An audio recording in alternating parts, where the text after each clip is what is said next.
नमस्कार साथियों, आप लोगों का स्वागत है गज केसरी बायो क्लासेस में। पिछली वीडियो में हमने ऑस्टिक के कैरेक्टरिस्टिक्स पढ़ लिए थे। इसका क्लासिफिकेशन रह गया था। क्लासिफिकेशन आज हम पूरा कंप्लीट कर लेते हैं। क्लासिफिकेशन ऑस्टिक है, क्लास ऑस्टिक इसको इसमें जो इसका जो क्लासिफिकेशन है वो दिया है एएस रोमर ने।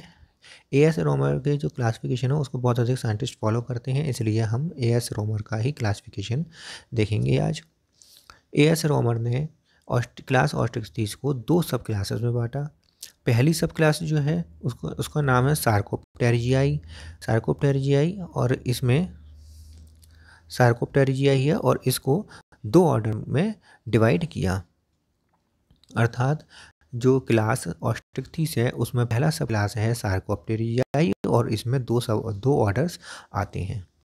इसके बाद दूसरी सब क्लास का नाम है एक्टिनोप्टेरिजियाई।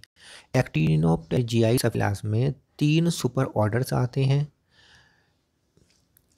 एक्टिनोप्टेरिजियाई को 3 सुपर ऑर्डर्स में बांटा। 3 सुपर ऑर्डर्स में प्रत्येक को ऑर्डर्स में बांटा। जो ऑर्डर्स हैं टोटल, तीनों सुपर ऑर्डर्स में जो टोटल ऑर्डर्स की संख्या है वो 19 है। तो इसका मतलब 3 सुपर ऑर्डर्स में टोटल ऑर्डर्स 19 ऑर्डर्स हैं। आखिरी अंतिम जो 19वां ऑर्डर है उसका नाम है लॉफी फार्मिस।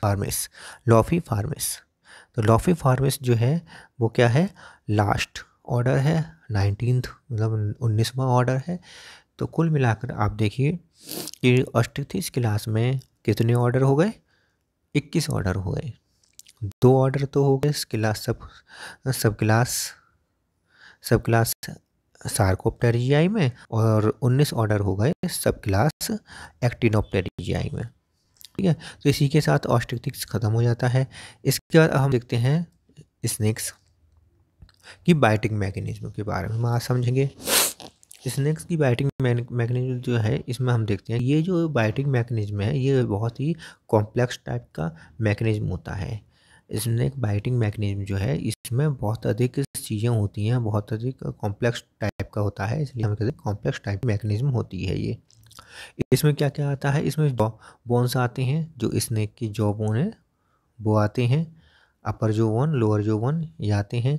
जॉ मसल्स आते हैं, ऐसी मसल्स होती हैं जो जॉ को आपस में जोड़े रखती हैं और जॉ के मूवमेंट में हेल्प करती हैं, जॉ मसल्स आती हैं। पॉइजनस ग्लैंड्स आती हैं, पॉइजनस ग्लैंड्स वो होती हैं जिनके अंदर वेनम बनता है, पॉइजन बनता है, वेनम बनता है, जिसके कारण विक्टिम की या मनुष्य किसी भी इस इंसान को काटते उस इंसान की मृत्यु हो सकती है। तो वेनम जो बनता है वो पेन ग्लैंड के अंदर बनता है। और फेंजिस वो पॉइजनस टीथ होते हैं, जो लंबे लंबे 2 फेंजिस जो होते हैं, 2 लंबे पॉइजनस टीथ होते हैं जिनकी सहायता से वेनम को पॉइजनस ग्लैंड से विक्टिम के अंदर किसी अपने पे के अंदर ये स्नेक्स छोड़ते हैं। तो फेंजिस की सहायता से ही ये बाइट करते हैं और अपने वेनम को प्रे के अंदर छोड़ देते हैं। अब हम इसमें देखते हैं बाइटिंग मैकेनिज्म में क्या क्या आते हैं, किस तरह से बाइटिंग मैकेनिज्म होती है। पहले माउथ खुलता कैसे है उसके बारे में समझ लेते हैं कि ओपनिंग ऑफ द माउथ सबसे पहले क्या होगा कि जब स्नेक बाइट करेगा काटेगा तो सबसे पहले वो अपना मुंह खोलेगा, पूरी तरह से अपना मुंह खोलेगा। तो देखिए इसमें क्या लिखा हुआ है कि सबसे पहले मैक्सिमम लिमिट तक मुंह को खोलता है, सबसे पहले मैक्सिमम लिमिट तक स्नेक अपने मुंह को खोल लेता है। उसके बाद क्या होता है कि डाइजेस्टिक मसल्स के कॉन्ट्रैक्शन पर, जब डाइजेस्टिक मसल्स होती हैं जो उनके अंदर पाई जाती हैं, इन डाइजेस्टिक मसल्स के जब कॉन्ट्रैक्शन होता है तब क्या होता है कि लोअर जॉ जो होता है, लोअर जॉ का नाम क्या है, मैंडिबल। लोअर जॉ या जो मैंडिबल होता है वो नीचे की ओर आने लगता है और माउथ पूरी तरह से खुल जाता है। तो इसमें माउथ को किस प्रकार होता है, डिजास्ट्रिक मसल्स की सहायता से ही ओपन होता है माउथ। डिजास्ट्रिक मसल्स में कॉन्ट्रैक्शन होता है, वो सिकुड़ती हैं, कॉन्ट्रैक्ट करती हैं, जिसकी वजह से क्या होता है कि जो लोअर जो होता है मैंडिबल वो नीचे की ओर आने लगता है और माउथ खुलने लगता है। दूसरा हेडिंग है रोटेशन ऑफ मैक्सिला। मैक्सिला में रोटेशन होना। तो मैक्सिला में रोटेशन किस प्रकार होगा कि जब माउथ खुलता है तब जो मैक्सिला जो ऊपर वाली जो मैक्सिला क्या है, ऊपर वाली अपर जॉ है, तो अपर जॉ की जो बोन है उसे कहते हैं मैक्सिला। तो वो उसमें क्या होता है, उसमें रोटेशन होता है, उसमें थोड़ा घुमाव आना शुरू होता है। देखिए किस प्रकार आता है, क्या लिखा है इसमें, मैंडिबल के आगे बढ़ने पर, जैसे ही मैंडिबल नीचे की ओर जाता है, आगे की तरफ बढ़ता है, तब क्या होता है, इसकामोसल जो बोन होती है, क्वाड्रेट बोन होती है और मैंडिबल बोन होती है। ये 3 बोन होती हैं, स्क्वामोसल बोन, क्वाड्रेट बोन और मैंडिबल बोन। ये तीनों बोन में रोटेशन होना शुरू हो जाता है। रोटेशन होना ना, घुमाव होना शुरू हो जाता है, जिससे कुछ इसके अलावा कुछ अन्य बोन भी होती हैं, उनमें भी, जैसे कि टेरिगॉइड बोन, तो इनमें तो होता ही होता है, स्क्वामोसल, क्वाड्रेट और मैंडिबल बोन में तो होता ही है। इसके अलावा कुछ अन्य बोन है जैसे टेरिगॉइड बोन है, इसमें भी कुछ ऊपर की ओर ये मुड़ने लगती हैं, तो उनमें तो रोटेशन होता है। इसको मसल, क्वाड्रेट और मैंडिबल में रोटेशन होता है। और जो दूसरी मसल्स हैं जैसे कि बोन है जैसे कि टेरिगॉइड, इनमें क्या होता है, ये ऊपर की ओर मुड़ जाती हैं। ऊपर की ओर मुड़ने से क्या होता है कि अपर जॉ में जो मैक्सिला होता है वो उसके साथ पॉइजनस टीथ अटैच होते हैं। तो हमने डायग्राम देखेंगे, डायग्राम में भी देखेंगे कि अपर जॉ में जो मैक्सिला होता है उसके साथ क्या अटैच होता है, पॉइजनस टीथ या फैंजिस अटैच होते हैं। तो ये बोन अपने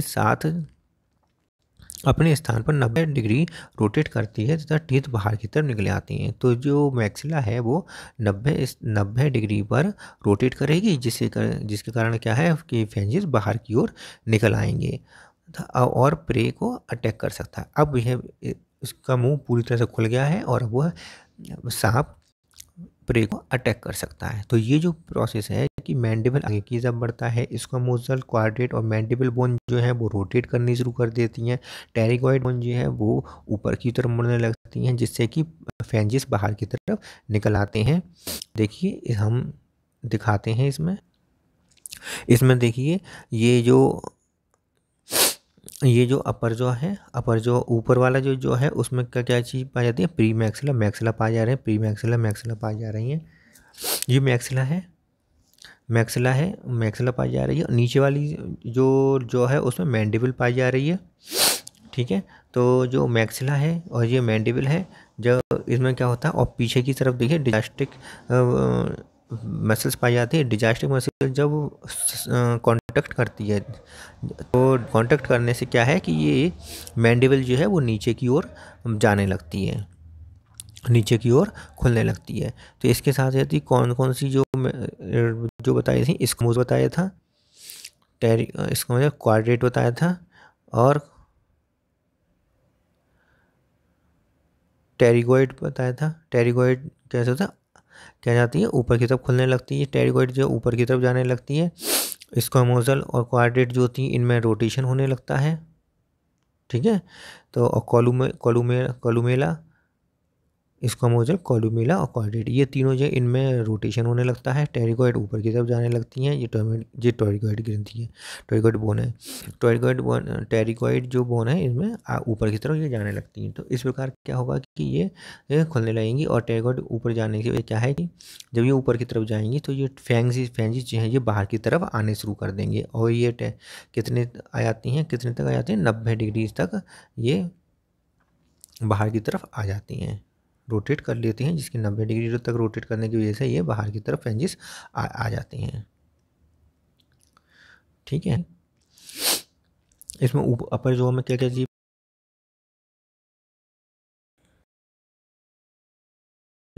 पाई जाती है, ऊपर नेसल पाया जा रहा है,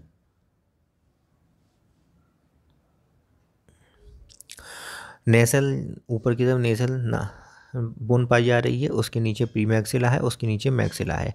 इसके भी नेसल बोन के पीछे क्या है, प्रीफ्रंटल और लैक्राइमल बोन हैगी। इसके पीछे फ्रंटल बोन है, उसके पीछे पैराइटल बोन है, पैराइटल के पीछे स्क्वामोसल बोन है, उसके पीछे, और पीछे की साइड जो आप देख रहे हैं ये कोलुमेला बोन है, और ये लंबी वाली जो है ये क्वाड्रेट बोन है। ठीक है, इसके बाद ये नीचे वाली जो है वो मैंडिबल बोन है। और मैंडिबल बोन और अपर जॉ से जो मिल रही है ये बड़ी वाली जो है ये मांसपेशियाँ, इन मांसपेशियों को मसल्स को कहते हैं anterior टर्म्पोरेलिस temporalis temporalis muscles, anterior टर्म्पोरेलिस muscles कहते हैं। और ये जो पीछे की तरफ जो आ रही हैं इनको कहते हैं protractor pterygoid muscles, pterygoid bone से जुड़ रही हैं इसलिए इन्हें प्रोटेक्टर टेरिगोइड मसल कहते हैं। ठीक है, तो अब हम देखते हैं दोबारा से पीछे। तो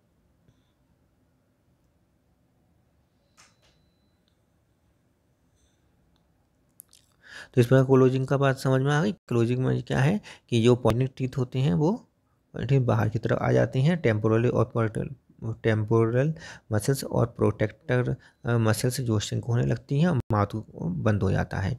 पॉइजनस टीथ जो होते हैं वो प्रे के निडल लाइक गड्ढे बना देते हैं, निडल लाइक गड्ढे बनाते हैं, जिसके कारण क्या होता है उन्हें जब प्रे में बाइट करते हैं तो निडल लाइक गड्ढे बन जाते हैं फेंजिस के कारण। मसल में कॉन्ट्रैक्शन होता है, पॉइजनस ग्लैंड में जब मसल में कॉन्ट्रैक्शन हो पॉइजनस ग्लैंड दब जाती हैं और उनमें प्रेशर पड़ता है दब जाती हैं और पॉइजन कहाँ चला जाता है, फेंजिस में चला जाता है। और फेंजिस से क्या होता है कि ये फेंजिस से जो वेनम है वो प्रे के शरीर में पहुँचा दिया जाता है, जैसे कि इसमें दिखाया गया है। इसमें क्या दिखाया गया है कि जो ऊपर की तरफ जो बोन्स है maxilla, pre maxilla, nasal frontal parietal, इसका मसल्स बोन है, क्लूमेला और कार्डेट बोन है। इनकी सहायता से क्या होता है कि ये ओपनिंग होता है, इनमें रोटेशन होता है और इनकी सहायता से ही माउथ ओपन होता है। डिजास्टिक मसल्स जो है इनमें कंट्रैक्शन होता है जिससे मैंडिबल नीचे की तरफ आता है। और टेम्पोरलिस मसल्स और टेरिगोइड मसल्स में क्या होता है रिलैक्सेशन होता है, जिससे क्या है ये अधिक से अधिक फैल सकती हैं। टेरिगोइड मसल्स के फैलने से क्या होता है कि टेरिगोइड बोन्स जो है वो नीचे की तरफ आने शुरू हो जाती है, बाहर की तरफ जाने शुरू होती है और बाहर की तरफ जाने से क्या इसमें रोटेशन होता है, 90 डिग्री तक रोटेशन होता है, जिससे जो फेंजिस जो है वो लगभग सीधे हो जाते हैं, बाहर की तरफ आ जाते हैं। फेंजिस क्या बाहर की तरफ आने शुरू हो जाते हैं। जब ये बाइट करता है, बाइट करते समय क्या होता है कि बाइट कर यहाँ पर जो पाई जाने वाली मसल्स हैं उन मसल्स के कारण पॉइजनस ग्लैंड दब जाती है और पॉइजनस ग्लैंड दबने से क्या होता है कि जो पॉइजन है वो कहाँ चला जाता है, फेंजिस में चला जाता है और फेंजिस से प्रे के शरीर में चला जाता है। अब क्लोजिंग में देखिए, क्लोजिंग में क्या दिखाया गया है कि इसमें क्वाड्रेट जो बाहर की तरफ जो मसल्स थी, बाहर की तरफ कौन सी मसल्स थी, डिजास्टेरिक मसल्स थी, वो उसमें रिलैक्सेशन होने लगा। अंदर की तरफ आ जाने वाली जो मसल्स हैं यहाँ पर टेम्पोरलिस मसल्स और टेरिगोइड से पाई जाने वाली जो सर अटैच जो मसल्स होती हैं वो कहती है प्रोटेक्टेड टेरिगोइड मसल्स, इनमें कॉन्ट्रैक्शन होने लगता है और टेरिगोइड मसल्स अंदर की तरफ आने लगती हैं। मैंडिबल्स भी अंदर की तरफ आने लगता है, ऊपर की तरफ जाने लगता है, जिससे क्या होता है कि जो फेंजिस हैं वो अंदर की तरफ आने लगते हैं, वापस अंदर की तरफ आने लगते हैं। ठीक है, तो इसमें क्या है कि आपने ओपनिंग के लिए डायग्राम देख लिया, इस डायग्राम को बनाना है कॉपी पर, और क्लोजिंग वाला भी डायग्राम देख लिया आपने, इसको भी कॉपी पर बना लेना है वीडियो को पॉज करके। वाइटिंग मैकेनिज्म आप समझ में आ गई, पहले ओपनिंग होगी माउथ की, उसके बाद रोटेशन, एक्सिला का रोटेशन देखना है, उसके बाद क्लोजिंग ऑफ द माउथ देखना है। ठीक है, इसके बाद अब हम देखते हैं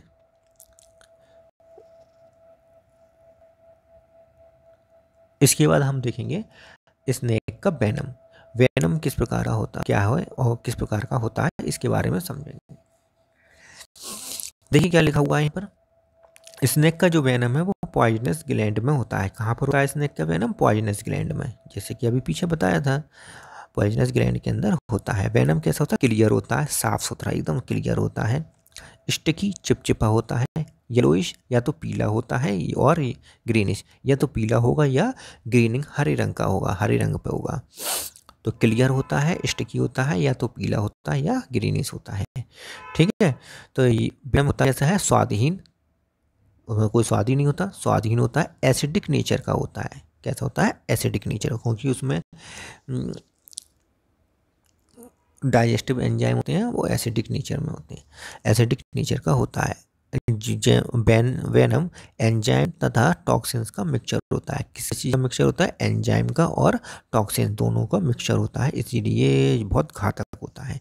वेनम जो होता है ब्लड के कांटेक्ट करने पर ही डेंजरस होता है। जब वो ब्लड से साथ कांटेक्ट करता है तभी डेंजरस होता है, जब तक ब्लड के साथ कांटेक्ट नहीं करता तब तक वो डेंजरस नहीं होता है।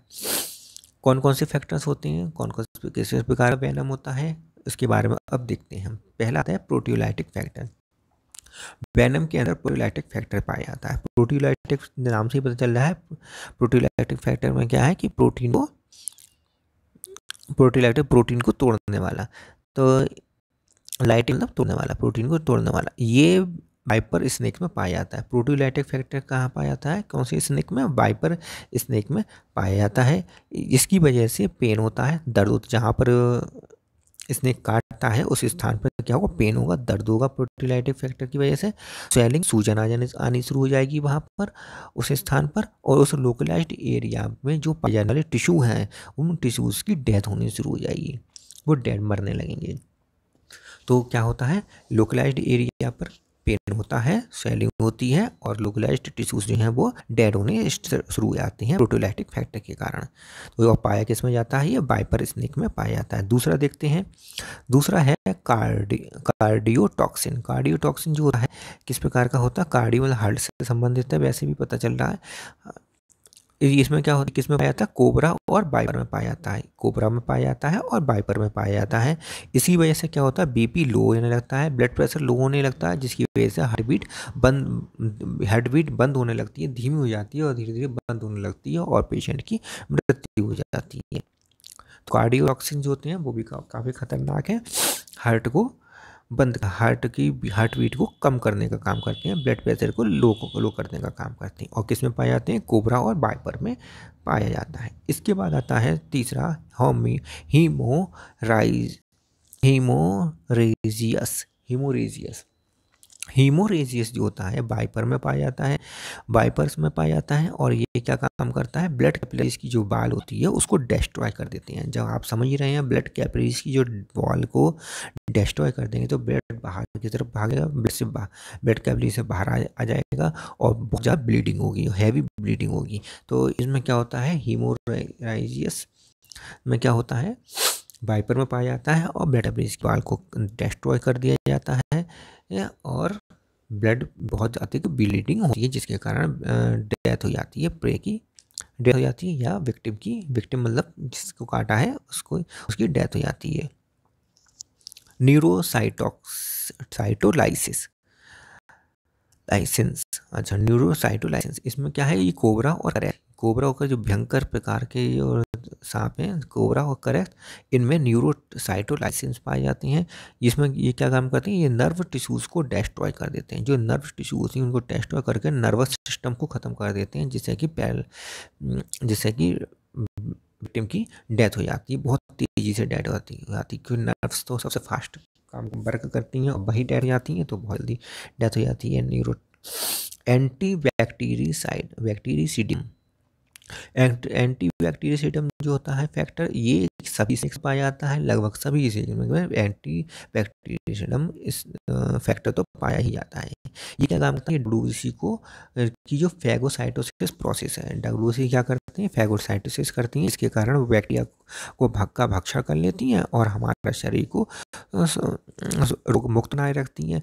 लेकिन इस फैक्टर की वजह से डब्ल्यूबीसी की फैगोसाइटोसिस प्रोसेस कम हो जाती है, और जिसके कारण हमारा शरीर रोग की जो इम्यून सिस्टम है वो कम हो जाती है, कमज़ोर हो जाती है। इम्यून सिस्टम कमज़ोर होने से क्या, बैक्टीरियल इन्फेक्शन होते हैं, और बैक्टीरियल इन्फेक्शन के कारण वो विक्टिम की डेथ हो जाती है।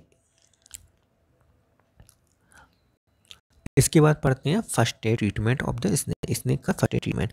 फर्स्ट एड ट्रीटमेंट में क्या है कि सबसे पहले देख लेते हैं कि जो फर्स्ट एड ट्रीटमेंट जो होता है विक्टिम के लिए, उसमें इमरजेंसी केयर की जाती है, बहुत ही ज़्यादा इमरजेंसी केयर की जाती है। जब तक उसे प्रॉपर ट्रीटमेंट ना मिल जाए तब तक इमरजेंसी केयर की जाती है। किस प्रकार की जाती है, एक तो पहली है साइकोलॉजिकल मेथड। साइकोलॉजिकल मेथड में क्या किया जाता है कि साइकोलॉजिकल मेथड में विक्टिम को, देखो साइकोलॉजिकल मेथड ऐसा होता है कि जब किसी को कोई बाइट कर लेता है, कोई स्नेक काट लेता है, तब वो विक्टिम क्या करता है कि उससे डर जाता है कि हाँ मेरे सांप ने काट लिया, और सांप ने काटने से डर के मारा क्या होता है, उसे हार्ट अटैक हार्ट अटैक आ जाता है। हार्ट अटैक आने से उसकी मृत्यु हो जाती है। भले ही चाहे ये सांप जो हो कैसा, उसमें जहरी ना हो, बगैर जहर का हो, बगैर वेनम वाला हो, तब भी नॉन वेनम वाला जो भी सांप होगा वो भी काटेगा, तब भी डर के मारे हार्ट अटैक आ जाता है, हार्ट अटैक के आकर मर जाता है। हमें सबसे पहले प्रोटेक्शन करनी है साइकोलॉजिकल मेथड के द्वारा। विक्टिम को डर के कारण हार्ट अटैक आता है, देखिए लिखा हुआ है, और विक्टिम को मर भी सकता है, चाहे स्नेक नॉन पॉइजनस क्यों ना हो। नॉन पॉइजनस अगर स्नेक काटेगा तब भी इंसान हार्ट अटैक के कारण तो मर ही जाता है।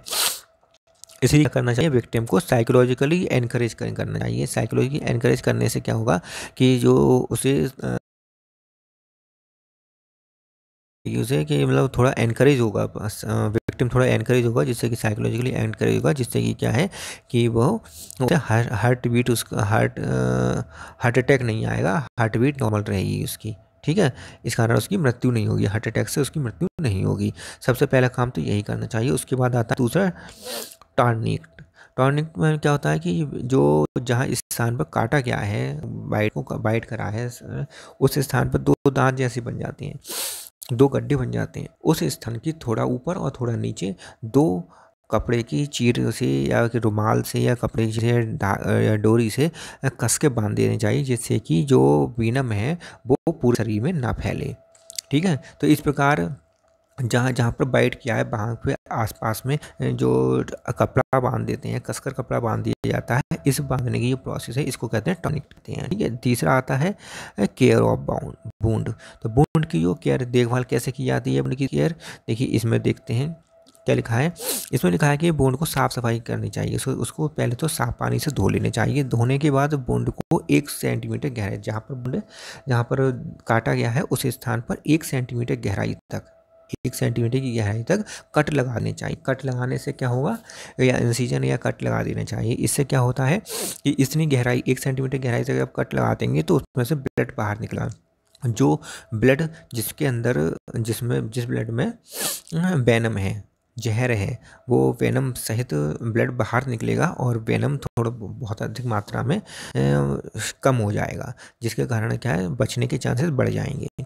और इसके बाद क्या है, ठंडे पानी से उसे साफ़ करना चाहिए। जब वेनम दबा दबा कर निकाल दिए जाए, पहले तो पट्टी बांध दी जिससे कि शरीर में फैले नहीं, उसके बाद उसमें कट लगा दिया, 1 सेंटीमीटर गहरा कट लगा दिया, इंसिजन कर दिया। उस कट लाने से क्या होगा कि सारा जो खून है वो गंदा खून, मतलब जहरीला खून जो है वेनम वाला, वो बाहर आ जाएगा। और बाहर आने से क्या होगा कि उसमें वेनम की मात्रा कम हो जाएगी। अब उसे ठंडे पानी से या बर्फ से उसे धोना चाहिए, जिसकी ठंडा होने की वजह से क्या होगा कि उसका ब्लड सर्कुलेशन कम स्लो हो जाएगा, और स्लो होने से क्या है कि वेनम तेजी से बॉडी के अंदर नहीं बहेगा। इसके बाद क्या करना चाहिए, लास्ट जो है ऑप्शन वो है केयर ऑफ पर्सन की केयर करना। केयर करने से क्या होगा कि विक्टिम को इस प्रकार से उसे केयर करना चाहिए। कैसे पर्सन की केयर करनी चाहिए कि विक्टिम जो है जिसे काटा गया है उसको ऐसा कोई भी फूड या लिक्विड नहीं देना चाहिए जिससे कि कारण क्या है उसमें एक्साइटमेंट हो, उसका ब्लड सर्कुलेशन तेज़ी से बढ़े। ऐसा कोई भी चीज़ उसको नहीं देनी चाहिए, जैसे कि एल्कोहलिक जो होते हैं बेवरेज, एल्कोहलिक पदार्थ होते हैं वो नहीं देने चाहिए। एल्कोहलिक पदार्थ क्या करते हैं, ब्लड सर्कुलेशन को बढ़ा देते हैं। हैं, तो इस प्रकार के एल्कोहलिक बीवरेज, एल्कोहलिक पदार्थ नहीं देने चाहिए। ठीक है, तो यहाँ तक आज आपने पढ़ लिया, आज फर्स्ट एड ट्रीटमेंट तक पढ़ लिया। इसके बाद जो हम देखेंगे एंटीवेनम के बारे में देखेंगे नेक्स्ट वीडियो में। और आपको मेरी वीडियो को समझ में आती हो, अच्छी लग रही हो तो इसे लाइक करें, शेयर करें, और पहली बार मेरे चैनल पर आए तो इसे सब्सक्राइब जरूर कर लें। नेक्स्ट वीडियो मिलते हैं, धन्यवाद।